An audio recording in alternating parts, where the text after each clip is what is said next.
اگلا باب ہے عبادت میں درمیانہ راہ اختیار کرنے کا۔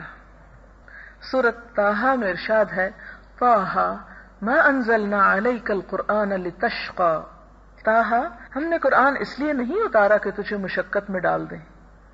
یہ حضور صلی اللہ علیہ وسلم کو خطاب ہے کہ قرآن پاک ظاہر ہے کہ جب آپ پر وحی نازل ہو رہی تھی اور اس کے بتانے کی وجہ سے آپ پر طرح طرح کی مصیبتیں آ رہی تھیں، اور ان مصیبتوں کی پرواہ نہ کرتے ہوئے بھی آپ صلی اللہ علیہ وسلم گھلے چلے جا رہے تھے کہ کسی طرح انسانیت ہدایت پا جائے، اور اس کے لیے آپ صلی اللہ علیہ وسلم کے بارے میں سورۃ الکہف میں اللہ تعالیٰ ارشاد فرماتے ہیں فَلَعَلَّكَ بَاخِعٌ نَفْسَكَ عَلَىٰ آثَارِهِمْ إِن لَّمْ يُؤْمِنُوا بِهَٰذَا الْحَدِيثِ أَسَفًا، شاید کہ آپ اپنے آپ کو گھلا ڈالیں اس غم میں افسوس کر کر کے کہ لوگ یہ بات مانتے کیوں نہیں۔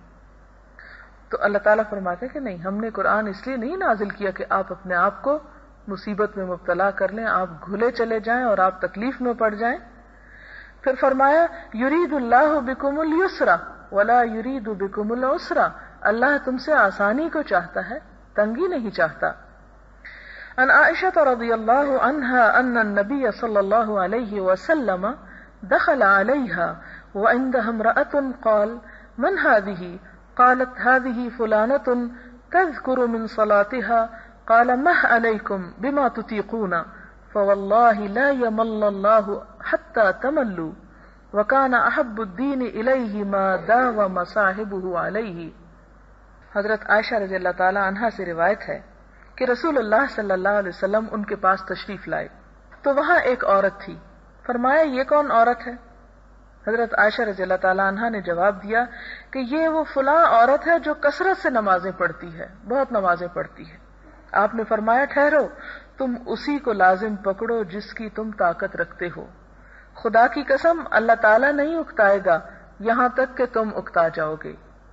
اللہ تعالیٰ اجر دیتے دیتے نہیں تھکتے، بندہ عبادت کرتے ہوئے تھک جاتا ہے، اور اللہ تعالیٰ کو زیادہ محبوب عبادت وہ ہے جس پر عبادت گزار ہمیشگی اختیار کرے۔ یہ حدیث بخاری اور مسلم کی روایت ہے۔ ایک اور روایت میں اس خاتون کا نام حولہ بنت طویت آتا ہے۔ ان کا کام یہ تھا کہ ساری رات نہیں سوتی تھی اور نماز پڑھتی رہتی تھی، اور بظاہر دیکھنے میں بہت بڑی نیکی ہے، ہم جیسے تو اس نیکی کا تصور بھی نہیں کر سکتے، لیکن حضور صلی اللہ علیہ وسلم نے کوئی بھی ایسی نیکی کرنے سے منع فرمایا جو خلاف فطرت ہو۔ کیوں؟ اس لیے کہ نیند کو اللہ تعالیٰ نے انسان کی ایک ضرورت بنایا، اور رات کے بارے میں خاص طور پر فرمایا وَجَعَلْنَا نَوْمَكُمْ سُبَاتًا وَجَعَلْنَا اللَّيْلَ لِبَاسًا، ہم نے نیند کو تمہارے لیے سکون حاصل کرنے کا ذریعہ بنایا، آرام کی چیز بنایا۔ اب اگر انسان اللہ تعالیٰ کی اس نعمت سے فائدہ نہیں اٹھاتا اور سونے کی بجائے صرف جاگتا رہتا ہے تو یہ ناشکری میں شامل ہو جاتا ہے۔ وہ جاگ کر اگر کوئی شخص اللہ کی عبادت بھی کرتا چلا جائے اور مستقل ایسا کرے تو وہ چیز بھی ناپسندیدہ ہے۔ اس کا یہ مطلب نہیں کہ رات کو اٹھنا ہی ناپسندیدہ ہے یا جاگنا ہی کسی بھی صورت میں ناپسندیدہ ہے، نہیں، اپنے فرائض کی ادائیگی کے بعد اور اللہ کا قرب حاصل کرنے کے لیے کچھ نوافل کی ادائیگی کے بعد باقی رات میں سونا جو ہے وہ نہایت ضروری ہے۔ سورۃ مزمل میں اللہ تعالیٰ حضور صلی اللہ علیہ وسلم کو ارشاد فرماتے ہیں قم اللیل الا قلیلا، رات کو اٹھو مگر تھوڑا، نصفہ آدھا کر لو او انقص منہ، یا اس میں کچھ کمی کر لو، او زد علیہ، یا اس پر کچھ زیادہ کر لو، تھوڑا کر لو یا زیادہ کر لو، چونکہ گھڑیاں تو نہیں تھی کہ گھنٹے گن کے بتا دیے جاتے، لیکن یہ کہ بہرحال آپ صلی اللہ علیہ وسلم کو بھی اس بات کی اجازت نہیں دی گئی کہ آپ ساری رات جاگیں۔ ہمارے ہاں شب بیداریوں کا عام طور پر بہت رواج ہے، خصوصاً رمضان کے موقع پر۔ ہم سارا سال چونکہ تہجد نہیں پڑھتے اس لیے کوشش کرتے ہیں کہ رمضان کی چند راتوں میں ساری رات جاگ لیں۔ ٹھیک ہے، وہ بھی ایک نیکی ہے، لیکن ان میں عموماً جاگنے والے تھوڑا سا سو جانے والوں کو برا سمجھتے ہیں کہ یہ شاید زیادتی کر رہے ہیں، حالانکہ ان راتوں میں بھی تھوڑا سا سو جانا بھی ثواب ہے، اور اس میں بھی سو کے اٹھ کے جو دوبارہ نفل پڑھے جائیں وہ زیادہ اجر کا باعث ہے، کیونکہ اس وقت سو کے اٹھنا زیادہ مشکل ہے۔ جب آپ جاگ رہے ہیں تو جاگتے ہی چلے جاتے ہیں، پھر انسان اس وقت تو محسوس نہیں کرتا، لیکن جب سو جائے تو سو کے اٹھنا جو اصل میں تکلیف دہ ہے، اس کا پھر اجر زیادہ ہو جاتا ہے، کیونکہ تہجد حجدہ کا مطلب ہی ہے سو کر اٹھنا۔ بہرحال جب اس خاتون کا یہ پتہ چلا کہ وہ بہت نمازیں پڑھتی ہے، اس سے یہ مراد نہیں کہ 5 نمازیں، کیونکہ آج کل ہم تو 5 کو بھی بہت زیادہ کہتے ہیں نا، جو پوری 5 پڑھے وہ فنڈامنٹلسٹ ہوتا ہے۔ تو بات یہ نہیں ہے، زیادہ نمازیں پڑھنے سے مراد فرائض کے علاوہ پڑھنا ہے، فرض تو فرض ہے، وہ زیادہ نہیں ہوتا۔ تو آپ صلی اللہ علیہ وسلم نے فرمایا ٹھہرو، تم اسی کو لازم پکڑو جس کی تم میں طاقت ہے، اس سے زیادہ نہیں کرو۔ خدا کی قسم اللہ تعالیٰ نہیں تھکے گا، تم تھک جاؤ گے، تم مانگو گے وہ اجر دیتا چلا جائے گا، دیتا چلا جائے گا، دیتا چلا جائے گا، اس کے خزانے تو ختم ہوں گے ہی نہیں۔ اچھا، اس بات کو آپ یوں بھی سمجھ سکتے ہیں کہ جیسے خزانے کے ختم نہ ہونے کی چیز، کہ زمین اور آسمان کی ہر چیز کیا ہے؟ اللہ کی ہے، لینے والے بھی اللہ کے ہیں، اور جو دیتا ہے اللہ تعالیٰ وہ بھی اللہ تعالیٰ کا ہے۔ تو جب بار بار یہ آیت پڑھی جاتی کہ اللہ تعالیٰ کے خزانے میں کوئی کمی نہیں ہوتی، تو پھر یوں سمجھ میں آتا ہے کہ جیسے وہ سب کچھ تو وہیں کا وہیں موجود ہے، اگر ادھر سے ادھر دے دیا جائے، ادھر سے ادھر دے دیا جائے تو وہ چیز تو ختم نہیں ہوئی، وہ تو کہیں اللہ تعالیٰ کی قدرت اور کمال سے باہر نہیں بھاگنے والی، اس لیے وہ تو نہیں جائے گا کہیں، وہ تو سب کچھ وہیں موجود رہے گا، وہ تو اجر دیتا چلا جائے گا۔ لیکن بات یہ ہے کہ تم تھک جاؤ گے، اور پھر تمہارا وہ تھکنا اللہ کو پسند نہیں ہوگا، اس لیے اس تھکنے سے اپنے آپ کو بچاؤ کہ جہاں پر یہ ہے کہ انسان یا تو بہت زیادہ اللہ کی عبادت کرے اور یا پھر فرض بھی چھوڑ کے بیٹھ جائے۔ پھر فرمایا اللہ تعالیٰ کو سب سے پیارا وہ کام ہے احب الدین الیہ، یہاں پر دین کا لفظ استعمال ہوا ہے جس سے مراد صرف عبادت نہیں ہے، دین کا کوئی بھی کام، خواہ وہ حقوق العباد کی ادائیگی ہو یا حقوق اللہ کی۔ اللہ کو سب سے زیادہ دین وہ پسندیدہ ہے جس پر چلنے والا ہمیشگی اختیار کرے، اتنے کام کرے جو وہ نبھا سکے۔ پھر اسی طرح ہم دیکھتے ہیں ایک اور روایت ہے حضرت انس سے کہ 3 شخص نبی صلی اللہ علیہ وسلم کی ازواج مطہرات کے گھر پر آئے، وہ آپ کی عبادت کے متعلق سوال کر رہے تھے، بس جب انہیں خبر دی گئی تو گویا انہوں نے اسے بہت تھوڑا سمجھا اور کہنے لگے نبی صلی اللہ علیہ وسلم اور ہمارا کیا مقابلہ، وہ تو اللہ کے رسول ہیں، ان کی تو اگلی پچھلی ساری خطائیں معاف کر دی گئی ہیں۔ پھر ان میں سے ایک نے کہا میں تو بہرحال رات کو ہمیشہ عبادت کروں گا، دوسرے نے کہا میں ہمیشہ روزہ رکھوں گا اور کبھی افطار نہیں کروں گا، تیسرے نے کہا میں عورتوں سے علیحدہ رہوں گا، کبھی شادی نہیں کروں گا۔ پس ان کے پاس حضور صلی اللہ علیہ وسلم تشریف لائے تو ارشاد فرمایا تم ہی ہو وہ جنہوں نے ایسا اور ایسا کہا، یعنی ان سے ناراض ہوئے۔ خدا کی قسم بے شک میں تم سب سے زیادہ خدا کا خوف رکھنے والا ہوں اور تم سب سے زیادہ متقی ہوں، میں روزے رکھتا بھی ہوں اور ناغہ بھی کرتا ہوں، نماز پڑھتا ہوں اور رات کو سوتا بھی ہوں، اور عورتوں سے شادی بھی کرتا ہوں، جو میری سنت سے منہ موڑے گا وہ میرے پیروکاروں میں سے نہیں ہوگا۔ جیسا کہ سورۃ الحجرات میں آتا ہے یا ایھا الذین آمنوا لا تقدموا بین یدی اللہ ورسولہ، اے اہل ایمان اللہ اور اس کے رسول سے آگے مت بڑھو۔ تو آگے بڑھنا کیا ہے کہ اللہ کے رسول صلی اللہ علیہ وسلم نے تو روزہ رکھا اور چھوڑا بھی اور ہم رکھتے ہی چلے جائیں، تو یہ آگے بڑھنے والی بات ہے نا۔ اسی طرح آپ رات کو سوئے بھی اور نماز بھی پڑھی اور ہم نماز ہی پڑھتے چلے جائیں تو یہ آگے بڑھنے والی بات ہے۔ یہاں سے ایک اور بات یہ پتہ چلتی ہے، کیونکہ یہ آخری جملہ بہت اہم ہے، من رغب عن سنتی فلیس منی، جو میرے سنت میرے طریقے کو چھوڑے گا اس کا مجھ سے کوئی تعلق نہیں۔ تو طریقہ صرف یہ نہیں چھوڑنا کہ انسان وہ کام نہ کرے جو آپ نے کیے، بلکہ ان کاموں سے بڑھ کر کچھ اور اختیار کر لینا، یہ بھی سنت کو چھوڑنا ہے، اور بعض اوقات اسی کا نام پھر بدعت بھی آ جاتا ہے۔ ایک اور جگہ پر آپ صلی اللہ علیہ وسلم نے فرمایا ہلک المتنطعون ہلک المتنطعون، 3 دفعہ آپ نے یہ الفاظ فرمائے کہ بے جا سختی کرنے والے اور کھود کرید کرنے والے ہلاک ہو گئے۔ متنطعون، متنطعون کا لفظی معنی ہوتا ہے کھود کرید کرنے والا، مزید بحث کرنے والا، اور اس طرح دین میں نکتے نکالنے والا کہ ان سب کو کرنے کے بعد دین کو اپنے لیے مشکل بنا لے اور پھر اسے کر نہ سکے۔ اور مثال کے طور پر آپ دیکھیں کہ قرآن پاک میں ہمیں یہ حکم ملتا ہے کہ مسح کر لیا کرو، سر کے مسح کا حکم ملتا ہے۔ اسی طرح حدیث میں ہمیں جرابوں پر مسح کا حکم ملتا ہے، لیکن کسی حدیث میں یہ نہیں آتا کہ وہ اتنی موٹی ہوں یا اتنی لمبی ہوں یا اتنی چوڑی ہوں یا اس قسم کی۔ اگر لفظ جراب ملتا ہے اور اس کا استعمال اردو میں بھی ویسی ہی جراب پر ہوتا ہے تو ہمیں ایسی باتوں کی نکتہ چینیاں کرنے کی اور بہت لمبے چوڑے اس میں جانے کی ضرورت نہیں کہ جس کے بعد ہم کسی بھی جراب پر مسا نہ کر سکیں. کیونکہ بہت سے لوگوں میں نے دیکھا ہے کہ وہ نہیں کرتے، وہ کہتے ہیں ہمیں وہم ہوتا پتہ نہیں وضو ہوا ہے کہ نہیں، اس لیے کہ ہماری جراب شاید پتلی ہو، شاید لمبی چھوٹی ہو، اور پھر خود سے کچھ شرطیں عائد کر لی گئی کہ اتنے میل چل کے بھی نہ پھٹے، ایسی جراب ہو تو مسا ہو سکے. ڈپینڈ کرتا ہے کہ اگر آپ وولن بہت موٹی بھی پہن لیں تو چند قدم چل کے بھی پھٹ جائیں گی، اس لیے کہ وہ ایک نازک چیز ہے. پولیسٹر کی آپ اگر پتلی سی بھی پہن لیں تو شاید کئی میل چلنے سے بھی نہ پھٹے.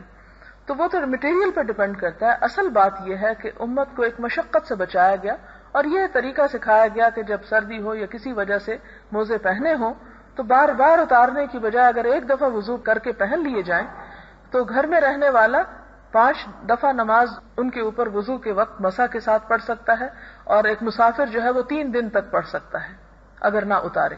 ہاں اگر غسل کے لیے اتارنا پڑے تو جب دوبارہ پہنے گا تو اس سے آگے پھر 5. یعنی حضر اور سفر میں، حضر کا مطلب ہوتا ہے حاضر ہو، یہ نہیں کہ صرف گھر میں رہتا ہو بلکہ یعنی اپنے ہی شہر میں کام کاج کر رہا ہو، ٹریول نہ کر رہا ہو. تو اسی طرح آپ نے وہ حدیث بھی سنی تھی کچھ دن پہلے کہ جس میں آپ صلی اللہ علیہ وسلم نے فرمایا کہ مسلمانوں کے حق میں سب سے بڑا مجرم ہے وہ شخص کہ جس کے سوال کی وجہ سے مسلمانوں پر کوئی چیز حرام کر دی جائے جو پہلے حرام نہ تھی. اور اسی طرح قرآن پاک میں بھی آتا ہے کہ تم اپنے نبی سے اتنے سوال نہ کرو کہ جس طرح موسیٰ علیہ السلام سے کیے گئے. اس کا یہ مطلب نہیں کہ سوال کرنا ہی اسلام میں ناپسندیدہ ہے، ایسی بات نہیں ہے. ایک بات کو سمجھنے کے لیے ایک حد تک سوال کرنا تو درست ہے، اور اس کے بارے میں یہاں تک آتا ہے کہ سوال جو ہے وہ نصف علم ہے. یعنی آدھا علم وہ ہے کہ جو سکھانے والا آپ کو دیتا ہے، اور آدھا علم وہ ہے جو کسی اچھے سوال کرنے والے کی طرف سے اچھا سوال آتا ہے تو اس کے جواب میں آپ کو ملتا ہے. کیونکہ ایک شخص شاید آپ کو براہ راست وہ بات نہ بتائے، لیکن جب اس سے پوچھا جائے تو اس کے جواب میں اور بہت سے لوگوں کا بھلا ہو جائے. اور جیسے کہ آپ یہ بھی جانتے ہیں کہ صحابہ کرام کو خاص طور پر منع کیا گیا تھا کہ بہت زیادہ سوال نہ کریں، کیونکہ اگر ان کے بہت سوال ہوتے اور بہت جواب تو دین ہمارے لیے بہت مشکل ہو جاتا. اس پر وہ کہتے ہیں کہ ہم تمنا کیا کرتے تھے کہ کاش کوئی بدو آئے، کوئی عرابی آئے، کوئی دیہاتی آئے، اور اس کو تو اس بات کا پتہ نہیں ہوگا، اگر وہ ڈھیر سارے سوال کر لے اور ہمیں بھی جواب میں بہت سی باتیں پتہ ہو جائیں. خیر، یہاں پر جس چیز سے منع کیا گیا وہ یہ کہ دین کے معاملے میں بہت کھود کرید اور بہت اپنے آپ کے اوپر سختیاں کرنا، اور مراد اصل میں یہاں ہے فقہی منہ شگافیاں کہ جس کی وجہ سے دین مشکل سے مشکل ترین ہو جائے. اگلی حدیث حضرت ابو ہریرہ سے ہے، روایت کرتے ہیں کہ بے شک دین اسلام آسان ہے، اور جب بھی دین میں بے جا سختی کی جائے گی دین اس پر غالب رہے گا، وہ دین کو نقصان نہیں دے سکتی. یعنی مراد کیا ہے کہ دین کی بے شمار شاخوں کی وجہ سے انسان اس کے تقاضے پوری طرح پورے نہیں کر سکتا تو اس پر دین ہی غالب رہتا ہے. بس تم اپنے حالات درست رکھو، میانہ روی اختیار کرو، اور اپنے رب کی نعمتوں پر خوش رہو. صبح اور شام اور رات کے کچھ آخری حصے سے عبادت پر مدد چاہو. یہ بخاری کی روایت ہے. ایک اور بخاری ہی کی روایت میں ہے کہ اپنے حالات درست رکھو، میانہ روی اختیار کرو، صبح اور شام عبادت کے لیے چلو، اور رات کا کچھ آخری حصہ اعتدال کو لازم پکڑو، منزل مقصود تک پہنچ جاؤ گے، یعنی آخرت میں جنت پالو گے. یہ ایک بہت ہی زبردست حدیث ہے جس کو سمجھنا ہمارے لیے بہت ضروری ہے کہ جب بھی دین میں بے جا سختی کی جائے گی دین اس پر غالب رہے گا.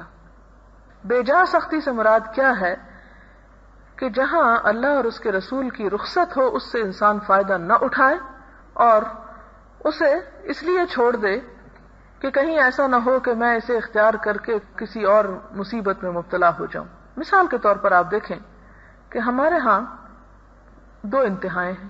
مثلا پردے ہی کے معاملے میں ایک انتہا تو یہ ہے کہ گھر میں بھی عورت سر سے دوپٹہ نہ اتارے، اور دوسری انتہا یہ ہے کہ باہر بھی نہ اوڑھے. اب آپ دیکھیں کہ ان 2 انتہاؤں میں درمیانی راہ کیا ہے کہ پردے کی اس روح کو سمجھا جائے کہ وہ کیا ہے، اور وہ ہے زینت کا چھپانا. آپ نے دیکھا ہوگا بہت سے لوگ چہرے کے پردے کے اوپر بہت بحثیں کرتے رہتے ہیں، اور ہر ایک اپنا نقطہ نظر دوسروں سے منوانے کی فکر میں رہتا ہے کہ جو میری سمجھ میں آ گیا سب وہی سمجھ لیں، اور جسے میں درست سمجھتا ہوں سارے اسی کو درست سمجھ لیں، پھر تو ہے سب حق پر ورنہ سب باطل. حقیقت یہ ہے کہ جس کسی معاملے میں جید علماء کے درمیان اختلاف ہوا ہے اور دونوں چیزیں وہاں پر پائی جاتی ہیں، تو دین کی روح کو سمجھتے ہوئے کہ مجھے زینت کو چھپانا ہے، اس میں سے انسان جو رستہ بھی اختیار کرتا ہے اس زینت کو چھپانے کے لیے، تو وہ اس کے لیے درست ہوگا، بشرطے کہ دونوں کی گنجائش وہاں پر موجود ہو۔ صرف عقل سے ایسی دلیلیں لا کر اپنی مرضی کو دوسروں پہ ٹھونسنا یہ دین کی خدمت نہیں ہوگا، یا کسی بھی اور معاملے میں جہاں پر، چونکہ اس وقت یہ میرا موضوع نہیں ہے، اب اس موضوع پر پھر میں انشاءاللہ کسی وقت بات کروں گی کہ یہ فقہی اختلافات جو ہیں ان کا اصل سبب کیا ہے، ان کی اصل وجہ کیا ہے، اور کیا یہ دین کے لیے نقصان دہ چیز ہے یا دین کے اندر وسعت کا ایک ذریعہ ہے۔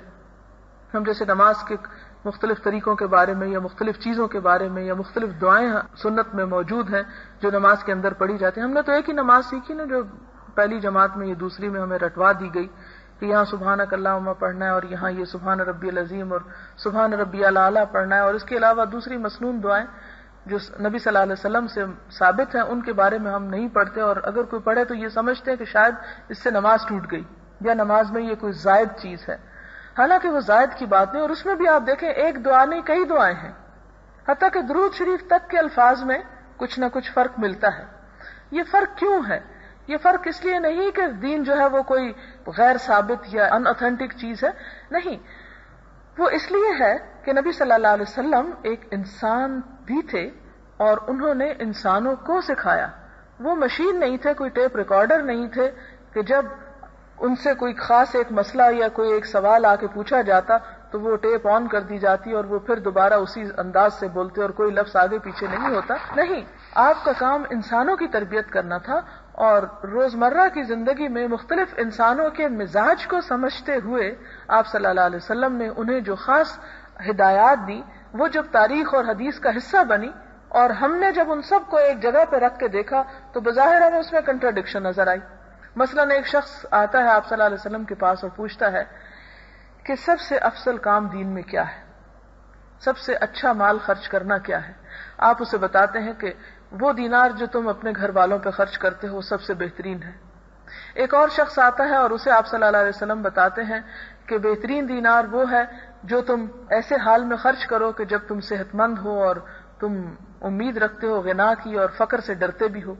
یعنی آپ صلی اللہ علیہ وسلم نے یہ دو باتیں ایک وقت میں نہیں فرمائی تھی، ایک مثال کے طور پر اگر ایک دفعہ فرمائے اور دوسری مثلاً 5 سال کے بعد فرمائی ہے، تو ان دونوں باتوں کو ہم تو ایٹ اے ٹائم ایک باب کے نیچے پڑھ رہے ہیں، باب الصدقہ کے نیچے، تو ہمیں بظاہر دیکھنے میں کنٹراڈکشن نظر آ رہی ہے کہ ایسا کیوں کہ آپ نے ایک دفعہ بہترین صدقہ اس کو فرمایا پھر بہترین اس کو کہا، تو پھر کون سا بہترین ہوا؟ ہم ان دونوں میں سے وہ جوڑ کے دیکھنا چاہتے ہیں زیادہ بہترین کیا ہے تاکہ ہم اس پر عمل کریں۔ تو آپ دیکھیں گے کہ بظاہر جو نظر آتی ہے حقیقت میں کنٹراڈکشن نہیں ہے۔ ایک جگہ پر تو یہ بتایا جا رہا ہے کہ کن کن لوگوں کو دینا اور ان لوگوں میں سے کس شخص پر خرچ کرنا سب سے بہترین ہے، اور ایک جگہ پر کنڈیشن کا ذکر ہے کہ کس کنڈیشن میں انسان کا خرچ کرنا جو ہے وہ زیادہ بہترین ہے۔ تو یہ دونوں یعنی ایک میں حالت ڈسکس کی جا رہی ہے اور ایک میں جگہ بتائی جا رہی ہے، اس میں کنٹراڈکشن کی کیا بات ہے؟ اسی طرح آپ دیکھیں گے کہ اور بھی بہت سی ایسی احادیث جس میں بظاہر یوں نظر آتا ہے کہ جیسے اس میں کوئی اختلاف کی بات ہے، لیکن ایسا نہیں ہوتا، اصل میں سمجھنے کی ضرورت ہوتی ہے اور سمجھنے کے لیے سمجھانے والا ضروری ہے۔ یہاں پر حدیث کے کچھ الفاظ ہیں غدوۃن اور روحتن اور دلجتن۔ غدوہ کہتے ہیں غدو سے صبح کے وقت کو، صبح کے وقت کا سفر، روحہ دن کا آخری حصے کو کہتے ہیں، اور دلجہ ہے رات کا آخری حصہ۔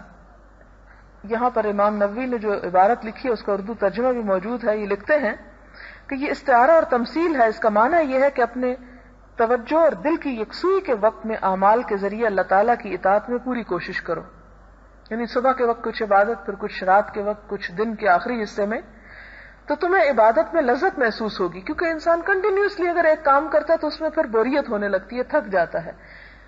اس طرح تم اکتاؤ گے نہیں اور اپنے مقصود کو پہنچ جاؤ گے، جیسے کہ تجربہ کار مسافر انہی اوقات میں سفر کرتا ہے اور اس کی سواری دوسرے اوقات میں بھی آرام اور سکون سے رہیں گے، اور مسافر بلا مشقت منزل مقصود پر پہنچ جائیں گے۔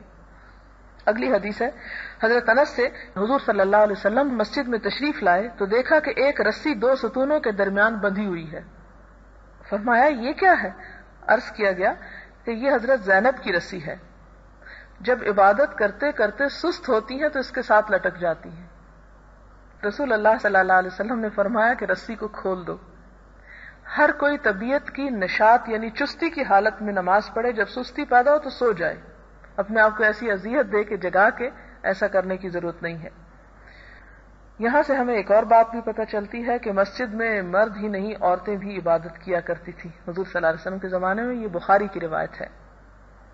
حضرت عائشہ رضی اللہ تعالی عنہا سے روایت ہے کہ رسول اللہ صلی اللہ علیہ وسلم نے فرمایا، نماز پڑھتے ہوئے جب کوئی تم میں سے اونگنے لگے تو سو جائے تاکہ نیند دور ہو جائے، کیونکہ جب کوئی اونگتا ہوا نماز پڑھتا ہے تو اسے کیا پتا شاید کہ وہ اپنے خیال میں تو استغفار کرنے لگا ہو اور حقیقت میں اپنے حق میں بد دعا کر رہا ہو.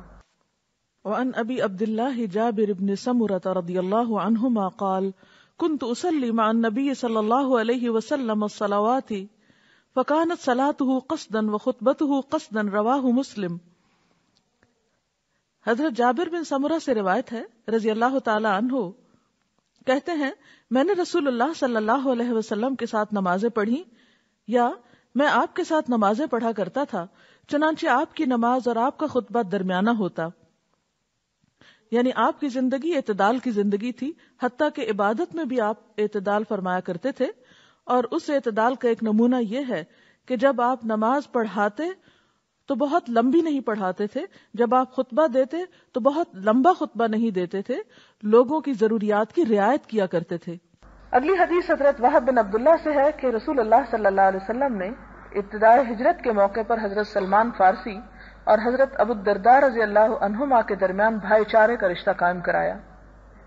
یاد ہوگا یہ انصار اور مہاجرین کا رشتہ جو ہوا. بس حضرت سلمان رضی اللہ تعالیٰ عنہ ایک بار حضرت ابو الدرداء کی ملاقات کے لیے گئے تو حضرت ابو الدرداء کی بیوی کو میلے کچیلے کپڑے پہنے دیکھا تو فرمایا، تمہارا یہ کیا حال ہے؟ کہنے لگی، تمہارے بھائی ابو الدرداء کو دنیا کی تو ضرورت ہے نہیں. حضرت ابو الدرداء باہر سے تشریف لے آئے اور حضرت سلمان کے لیے کھانے کا انتظام کیا. پھر کہنے لگے کہ کھائیے، میں تو روزہ دار ہوں. حضرت سلمان فرمانے لگے، جب تک آپ نہ کھائیں گے میں بھی نہ کھاؤں گا. تو حضرت ابو الدرداء نے بھی کھانا کھایا. جب رات ہوئی تو ابو الدرداء عبادت کے لیے اٹھنے لگے. حضرت سلمان نے فرمایا کہ سو جاؤ.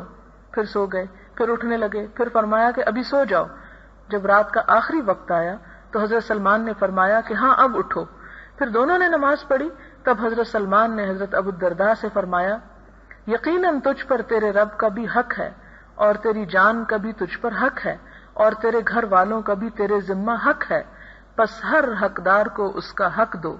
پھر صبح ابو الدرداء حضور صلی اللہ علیہ وسلم کے پاس آئے اور یہ واقعہ آپ سے عرض کیا تو حضور صلی اللہ علیہ وسلم نے فرمایا کہ سلمان نے واقعی سچ کہا اور ان کا طرز عمل درست تھا.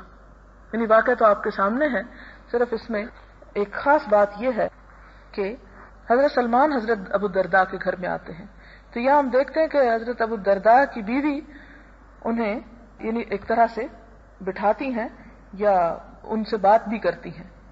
بہت سے لوگ دین میں ایک اور ناروا سختی کے قائل ہوتے ہیں.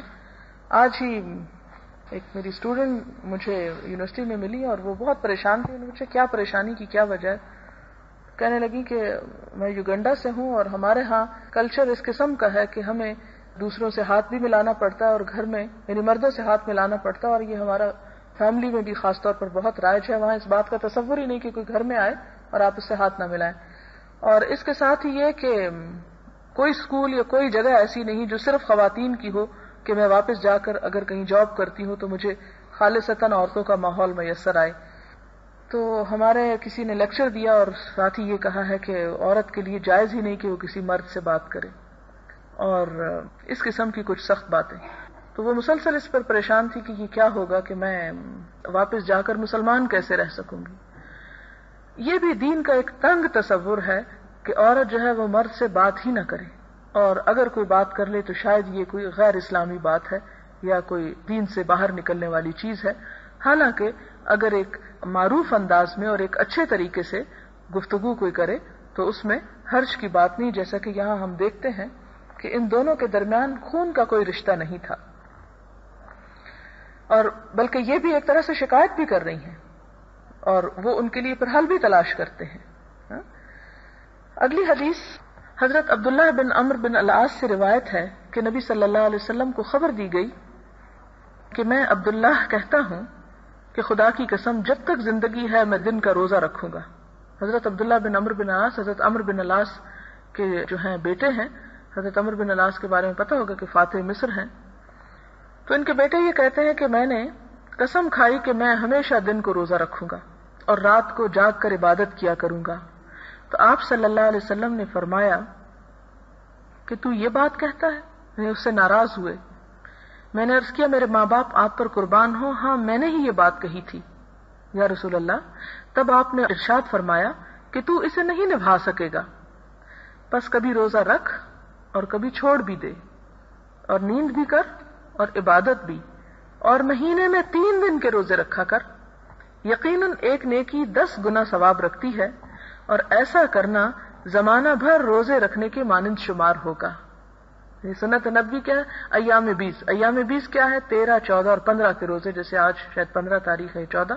تو ان 3 دنوں میں روزہ رکھنا جو ہے، اگر کوئی شخص ہر مہینے ان 3 دن کے روزے رکھ لیتا ہے تو گویا وہ عمر بھر روزے سے رہا. کیوں؟ اس لیے کہ ہر نیکی 10 گنا ہے. اور آپ دیکھیں 10 دن میں پھر ایک روزہ پڑتا ہے.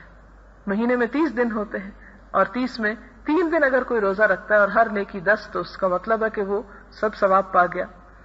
میں نے عرض کیا کہ میں تو اس سے زیادہ کی طاقت رکھتا ہوں. تو فرمایا 1 دن روزہ رکھ اور 1 دن نہ رکھ، یعنی اگر بہت ہی شوق ہے تو پھر ایسے کر لو. میں نے عرض کیا کہ میں اس سے بھی زیادہ طاقت رکھتا ہوں.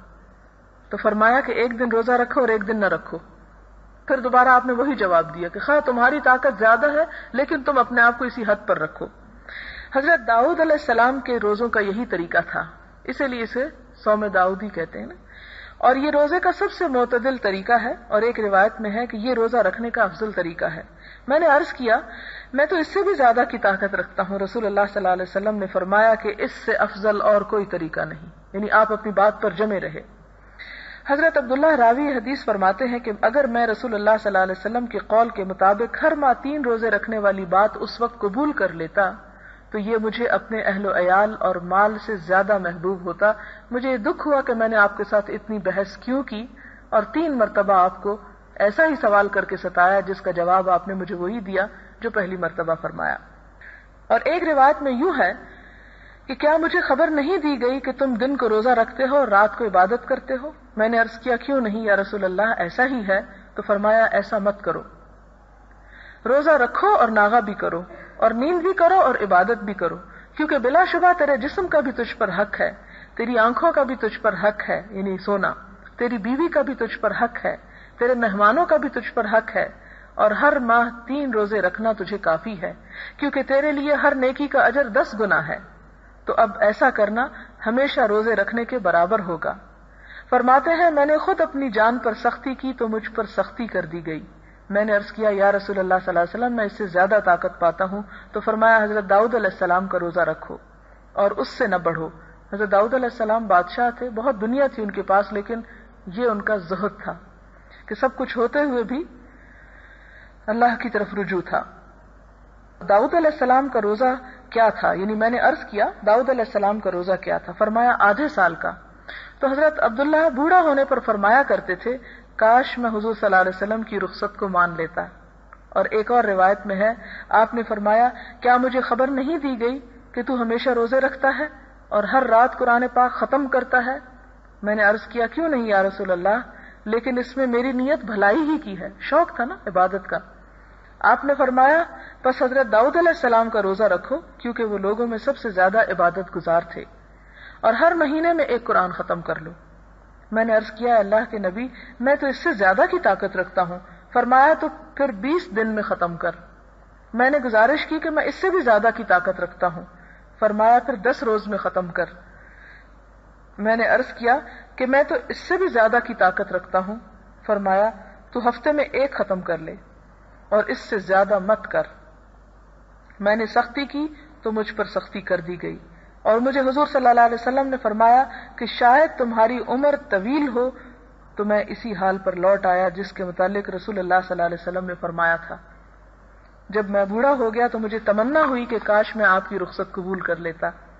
یعنی آپ نے پہلے ہی بھانپ لیا کہ اگر تمہاری عمر لمبی ہو گئی اور تم بوڑھے ہو گئے تو اس صورت میں اس بڑھاپے کے کچھ تقاضے ہوں گے، تو اس کے لیے بھی تم اپنے آپ کو تیار کرو. ایک اور روایت میں آپ نے فرمایا تیری اولاد کا بھی تیرے ذمہ حق ہے. ایک اور روایت میں ہے کہ اس نے روزہ نہیں رکھا جس نے ہمیشہ روزہ رکھا، کیونکہ وہ تو عادت ہو جاتی ہے نا پھر. اور ایک اور روایت میں ہے کہ اللہ کے نزدیک سب روزوں سے زیادہ محبوب حضرت داؤد علیہ السلام کا روزہ ہے، اور سب نمازوں سے زیادہ محبوب حضرت داؤد علیہ السلام کی نماز ہے.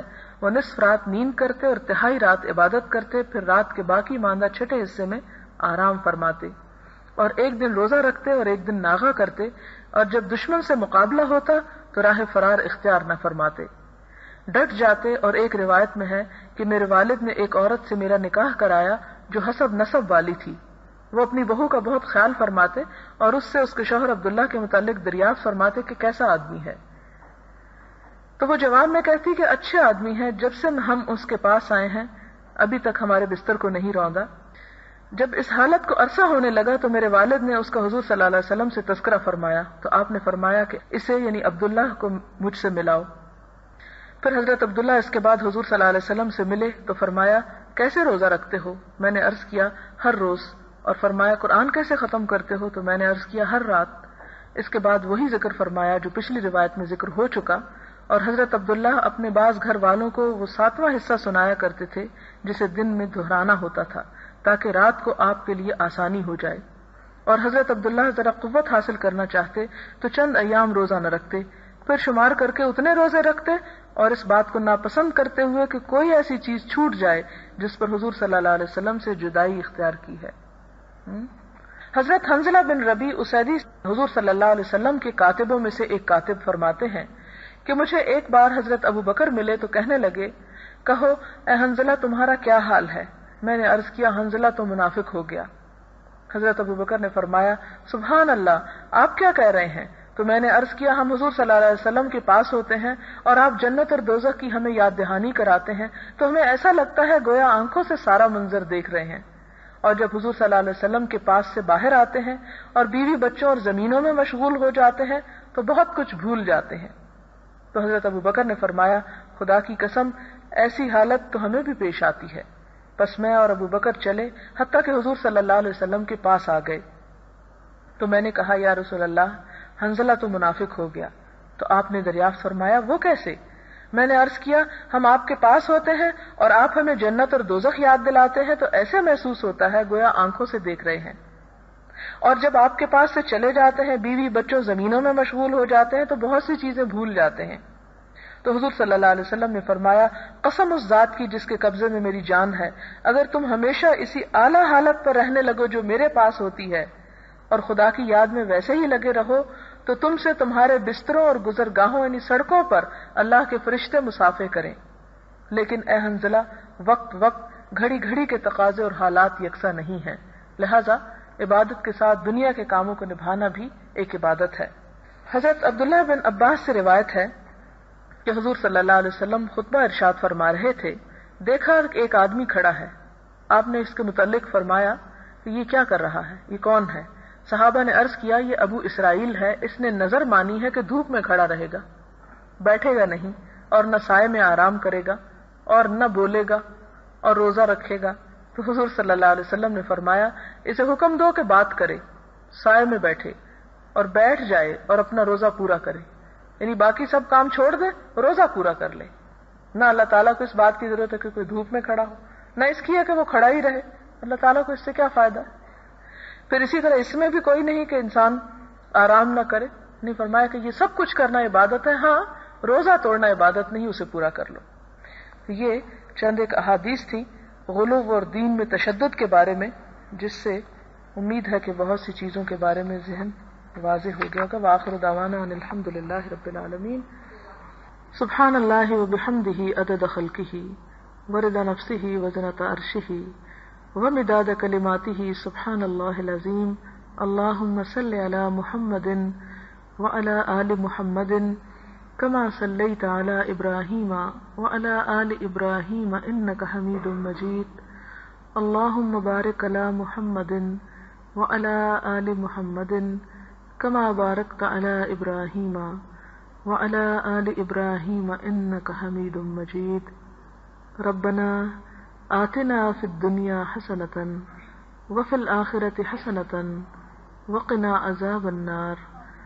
ربنا لا تزغ قلوبنا بعد إذ هديتنا وهب لنا من لدنك رحمة إنك أنت الوهاب اللهم لا مانع لما أعطيت ولا معطي لما منعت ولا ينفع ذا الجد منك الجد. یا رب العالمین، جو کچھ ہم نے پڑھا ہے اگر کسی بات کے سمجھنے میں غلطی ہو گئی ہو تو ہماری اصلاح کر دے، ہمیں صحیح اور نافع علم عطا فرما. یا اللہ، ہم جو کچھ سیکھتے ہیں اس پر ہمیں عمل کی توفیق دے، ہمیں اپنا قرب اور اپنی محبت نصیب فرما، ہمیں اپنی زندگی میں اعتدال اور درمیانہ روی اختیار کرنے کی توفیق دے. یا اللہ، ہماری نیتوں میں اخلاص پیدا کر دے، ہمارے کاموں میں برکت پیدا کر دے، ہماری تمام مشکلات کو آسان کر دے. یا ارحم الراحمین، ہماری اولاد کو ہماری آنکھوں کی ٹھنڈک بنا. اللہ، ان کی تمام تکلیفیں اور پریشانیاں دور فرما، ہمارے والدین پر رحم فرما. یا اللہ، جب ہم تجھ سے ملیں تو اس حال میں کہ تو ہم سے راضی اور خوش ہو جائے اور ہمارا حساب آسان کر دینا، ہماری آخرت کی منزلیں آسان کر دینا اور ہمیں دنیا اور آخرت میں ہر فتنے اور ہر مشکل سے پناہ میں رکھنا. ربنا تقبل منا انک انت السمیع الدعاء وتب علینا انک انت التواب الرحیم. وصلی اللہ تعالی علی خیر خلقہ محمد وعلی آلہ واصحابہ واہل بیتہ اجمعین برحمتک یا ارحم الراحمین. الہی آمین. سبحانک اللہم وبحمدک نشہد ان لا الہ الا انت نستغفرک ونتوب الیک. السلام علیکم ورحمۃ اللہ.